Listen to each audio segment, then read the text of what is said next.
Hello there, guys. Hello, Christian. How are you? How you doing, fellas? Oh, no. Doing well, sir. I just want to... So who am I talking to? Oh, no. This is Ralph, Kevin, and Bean, and Lisa May's also here in the studio, Christian. All right. Well, listen, I spoke with you guys a few years back. You seem like good guys. I wanted to talk with you about Oh, no. Right, are we being punked No, right you're here, not. Ralph? This is really Christian Bale. like Please tell us it's not. This is, believe me, this is no punk. Oh, wow. Christian has apparently heard some of the segments we've been doing since the release of that audio tape. And I got to tell you, I have to tell you, listen, it has been a miserable week for me. Sure. And you guys, I was driving in the car. At least I think it was you guys I was listening to. Right. And you made me laugh in the midst of all this craziness. I find that hard to believe. Really? So, listen, I know I have a potty mouth. Everybody knows that now. Right. But I understand this is live, so please don't worry. I will behave. Okay. All right. Well, we appreciate If you that. don't, we are done professionally, Christian. Now listen. So can you let me make a few comments about Yes, please. everything that's been We'd going on? love to give you the opportunity. Thank you for calling. The thing that I really want to stress is I have no confusion whatsoever. I was out of order beyond belief. I was way out of order. I acted like a punk. I regret that, and there is nobody that has heard that tape that is hit harder by it than me. Aww. So I make no excuses for it. It is inexcusable, and I hope that is absolutely clear. You know? And one thing that has really disturbed me throughout this, because I'm not familiar. I'm not comfortable yet with this notion of being a movie star. I'm an actor, and I don't quite know how to handle the movie star thing. And the thing that disturbs me so much is that I've heard a lot of people saying that I seem to think I'm better than anybody else, and nothing could be farther from the truth. I am a lucky.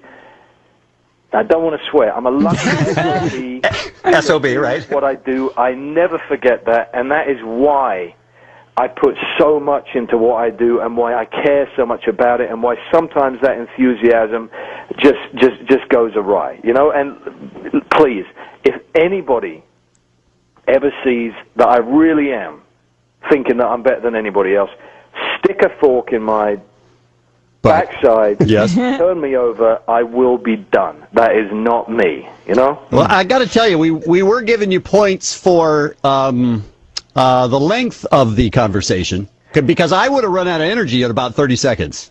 Absolutely. Listen, and let me tell you how I had that much energy for that day. Let me try to put this into a little bit of context, because there seem to be so many people who are giving opinions about this, but you know what? None of them were there. Yeah. Right. Now, so we're making Terminator. I'm assuming you're familiar with the mythology. Of course. Have you seen T2? Yes. It is a great movie. And in it you will meet Sarah Connor. Mm-hmm. And she is in an insane asylum. Why is she there? Because she is crazy. Now, I played John Connor, her son, and on the day that all of this happened, the scene that we were doing, I was trying to show a little of that in the blood craziness. Mm-hmm. And you know what? It went very wrong. And for reasons that myself and Shane, the DP, and every crew member who was in that hangar at Kirtland Air Force Base that day, they know the reasons.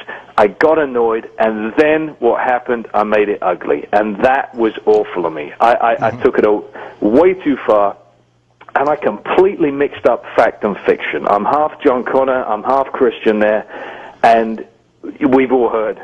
Yeah, exactly what that's. You know, Christian, the thing I felt bad about when I heard this, regardless of your personal behavior, was that I think that on a set or any sort of creative enterprise, there should be a certain amount of freedom to screw up and do what you do without having to face it being made public and then having to deal with it in the press. That must be awfully difficult. I hear you completely, but it's no excuse, because you know what?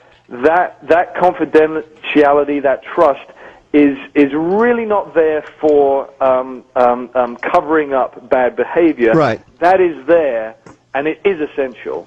That is there, though, so that creatively you can experiment and you can try things that maybe are abysmal and maybe are embarrassing beyond belief, and and there's a trust with the director and the producers that nobody will ever see that. It will be destroyed if it didn't work. But you have to try those things. How long ago did this actually happen, and how long after? This was back in July of last year. July of last year, okay.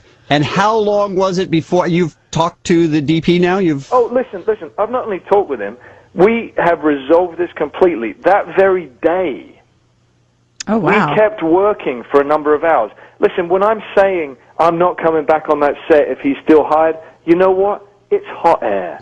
I don't believe that. Right. I have no intention of getting anybody fired. I absolutely believe in Shane's capability. He's done a wonderful job on that movie. We not only kept working that day, we worked together for at least a month after that, every single day. We saw each other 2 weeks back, and we worked together then.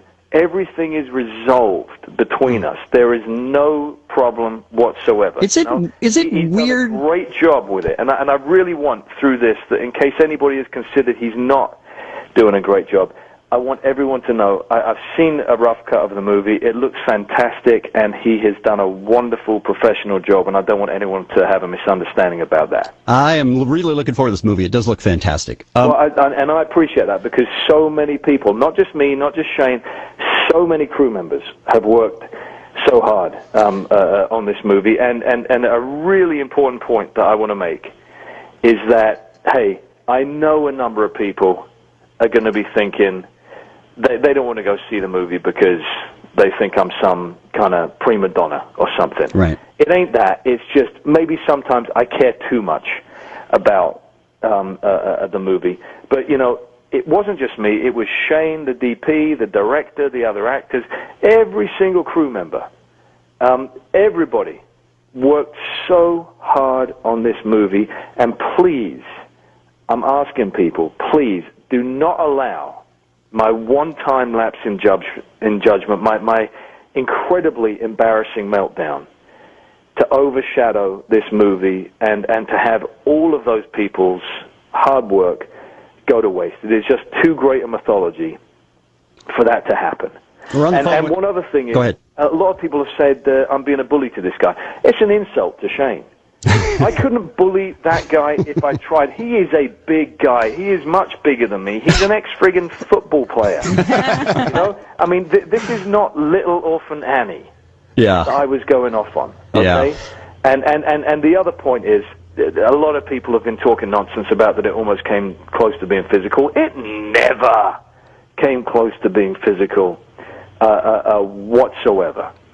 So please, I just want to make completely clear, I am embarrassed by it, and I regret it, and I ask everybody to sit down and ask themselves, have they ever had a bad day? Yeah. And have they ever lost their temper and really regretted it immensely? Yeah, we have a special appreciation for mistakes that we make, and then they come back to haunt us on tape and get played over and over again. That really sucks. And we were saying at the time, I'm sure you heard me say this, Christian Bale, that it's a good thing all of us don't have our worst moments taped and, put out there for everyone to hear, because that would be embarrassing for us. I yell at Kevin and Bean like you did every day, Yep. Christian. That's what it is. That happens. Right. Yeah. It's just nobody else hears it. Right. Right, exactly. Okay, listen, thank you so much for taking the time. Yes. I also appreciate you making fun of it. I had it coming. Feel free to make fun of me at my expense. Well, you've kind of taken the fun out of it now. I mean, we kind of see where you're coming from. I deserve it completely. Well, I was always telling Kevin and Bean it was a bad idea, that I really was against it, but they insisted. We told Ralph he shouldn't have made fun of you. Well, thanks very much for listening to me. And listen, one extra thing, nothing to do with the movie, but I was listening to the radio earlier on. Please, Michael Phelps. Yes. Swim in the next Olympics. Yeah. This guy has a God-given talent. I think he will. Smoked a bit of weed. Plenty of our presidents have. Yeah. Right. Okay? Including the current one. Right. Everybody makes mistakes. Bounce back from it. Do not waste that godlike talent. Swim in the next Olympics, please. I'm sure he will. Very good. All right. Okay. You're a big man for owning up to your mistake, and I hope that a lot of people listening will hear the perspective that you put it in and accept your apology and continue to support the great work that you do up there on the screen. Christian Bale, thanks for